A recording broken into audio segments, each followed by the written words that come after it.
샬롬 7월 22일 수요일입니다. 이 시간 시편 93편 1절에서 2절 말씀으로 우리를 위해 은혜를 베푸시는 하나님을 찬양하겠습니다. 여호와께서 다스리시니 스스로 권위를 입으셨도다. 여호와께서 능력의 옷을 입으시며 띠를 띠셨으므로 세계도 견고히 서서 흔들리지 아니하는도다.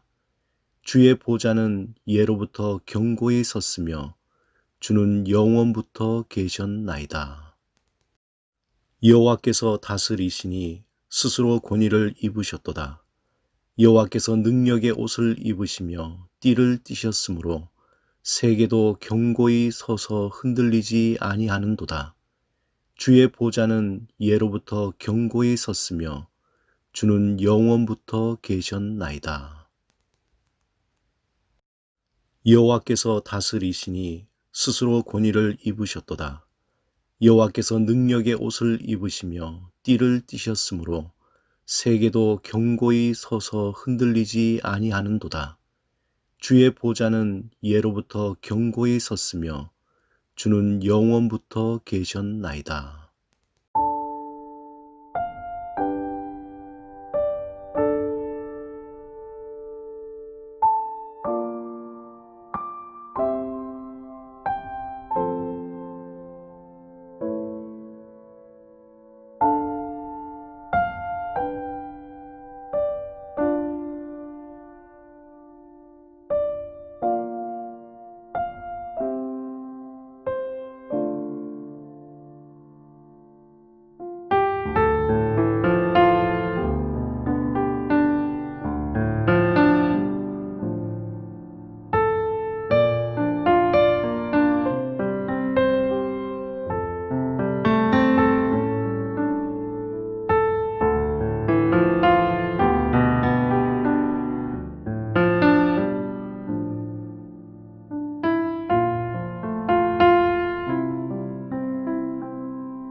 오늘 함께 묵상하실 말씀은 마가복음 9장 1절에서 7절입니다.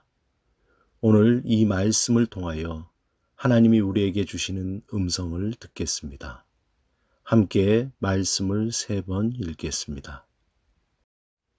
또 그들에게 이르시되 내가 진실로 너희에게 이르노니 여기 서 있는 사람 중에는 죽기 전에 하나님의 나라가 권능으로 임하는 것을 볼 자들도 있느니라 하시니라. 엿새 후에 예수께서 베드로와 야고보와 요한을 데리시고 따로 높은 산에 올라가셨더니 그들 앞에서 변형되사 그 옷이 광채가 나며 세상에서 빨래하는 자가 그렇게 희게 할 수 없을 만큼 매우 희어졌더라.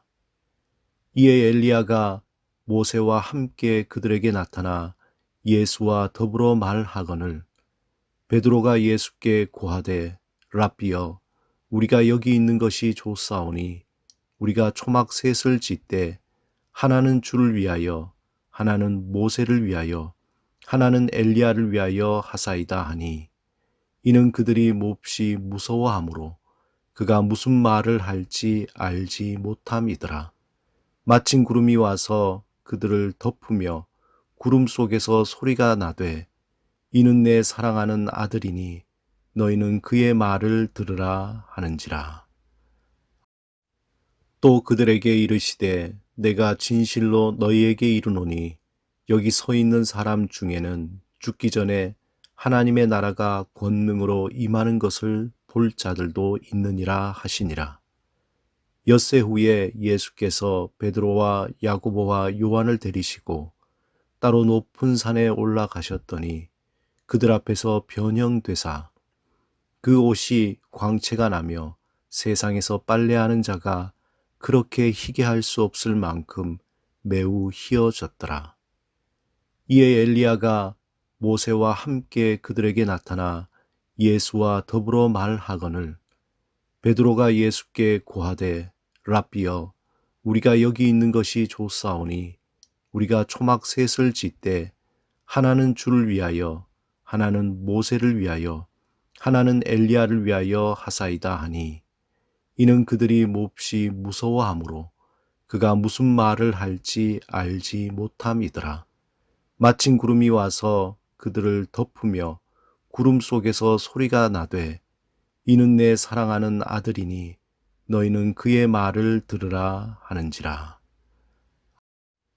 또 그들에게 이르시되 내가 진실로 너희에게 이르노니 여기 서 있는 사람 중에는 죽기 전에 하나님의 나라가 권능으로 임하는 것을 볼 자들도 있느니라 하시니라.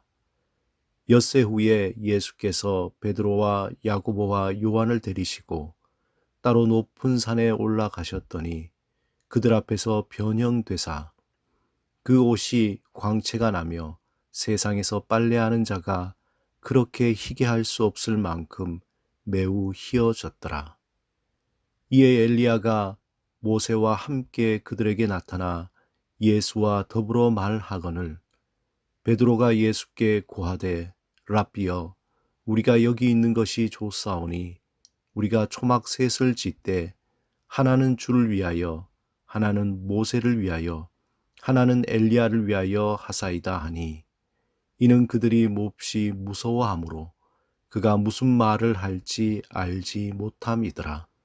마침 구름이 와서 그들을 덮으며 구름 속에서 소리가 나되 이는 내 사랑하는 아들이니 너희는 그의 말을 들으라 하는지라. 아멘. 오늘 본문의 베드로와 요한은 매우 독특한 체험을 하였습니다. 이전에도 이후에도 경험할 수 없는 말로 표현하지 못하는 경험을 했습니다. 예수님은 베드로와 요한을 데리고 높은 산으로 가시고 그곳에서 호련히 모습이 변화되셨습니다.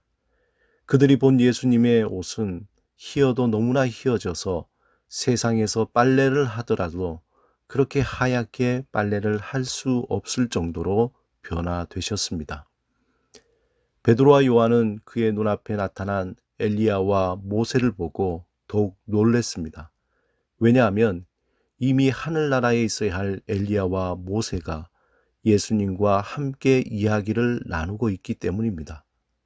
베드로와 요한은 너무나 놀라 자신도 모르게 예수님께 초막 셋을 짓자고 말합니다. 하나는 주를 위해서, 또 하나는 모세를 위해서, 또 하나는 엘리야를 위해서 짓자는 것입니다. 아마 베드로가 너무나 놀라서 곧 있을 초막절이 다가오기에 자기 자신도 모르게 내뱉은 말일 것입니다. 그만큼 그의 눈앞에 펼쳐진 광경은 이루 말할 수 없을 정도로 엄청난 것이었습니다. 그런데 여기에서 본문에 엘리야와 모세가 왜 예수님과 대화하였나 하는 것입니다. 많은 성경을 해석하는 사람들이 모세는 율법을 대표하고 엘리야는 율법을 지키는 자를 대표한다고 합니다.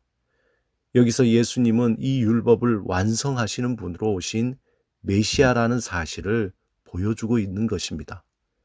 베드로와 요한은 변화하신 예수님을 볼 뿐만 아니라 이제 하나님의 음성도 듣게 됩니다. 이는 내 사랑하는 아들이니 너희는 그의 말을 들으라. 신비로운 하나님의 그 음성을 들은 그들은 산에서 내려올 때 예수님의 경고를 듣습니다. 인자가 죽은 자 가운데서 살아날 때까지 본 것을 말하지 말라고 하신 것입니다. 하지만 그들은 예수님의 이 말씀을 이해하지 못했습니다. 왜냐하면 유대교 사상에서 부활이라는 것은 종말의 모든 의인들에게 일어나는 것이지 어느 특정한 한 사람에게 먼저 일어날 일이 아니기 때문이었습니다. 그래서 그들은 인자가 죽은 자 가운데서 살아날 때라는 말을 도무지 이해하지 못했습니다. 이후에 예수님이 십자가에 죽으시고 3일 만에 부활하셨을 때 비로소 그들은 예수님이 하신 그때의 그 말이 어떤 의미인지 알게 되었을 것입니다.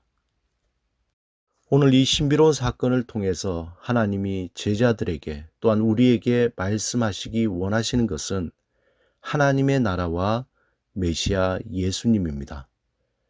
하나님은 우리에게 마지막 날에 이루어질 하나님 나라의 모습을 보여주셨습니다. 그 나라는 예수 그리스도를 통해 이 땅에 임하셨고 또한 우리에게 찾아왔습니다. 그 나라는 우리에게 보여집니다. 하나님은 우리가 고통 가운데 있을 때, 절망과 아픔 가운데 있을 때에 우리에게 하나님의 나라와 그의 영광을 경험하게 하십니다. 하나님은 우리와 깊은 사귐을 가지길 원하시며 그 사귐 가운데 하나님의 나라를 경험하게 하십니다. 우리가 이 땅을 살아가면서 모든 것을 참고 인내할 수 있는 것은 길이요 진리요 생명이신 예수 그리스도를 통해 우리에게 나타나는 하나님의 나라와 그의 영광을 경험하기 때문입니다. 하나님의 그 나라가 우리 안에 온전히 임하길 사모하며 또한 우리를 영화롭게 하셔서 모든 것을 넉넉히 이길 수 있기를 주님의 이름으로 축원드립니다. 함께 기도하시겠습니다. 주님, 하나님의 나라가 우리 안에 온전히 임하길 사모합니다. 우리를 영화롭게 하셔서 모든 것을 넉넉히 이기게 하옵소서. 예수 그리스도 이름으로 기도드립니다. 아멘.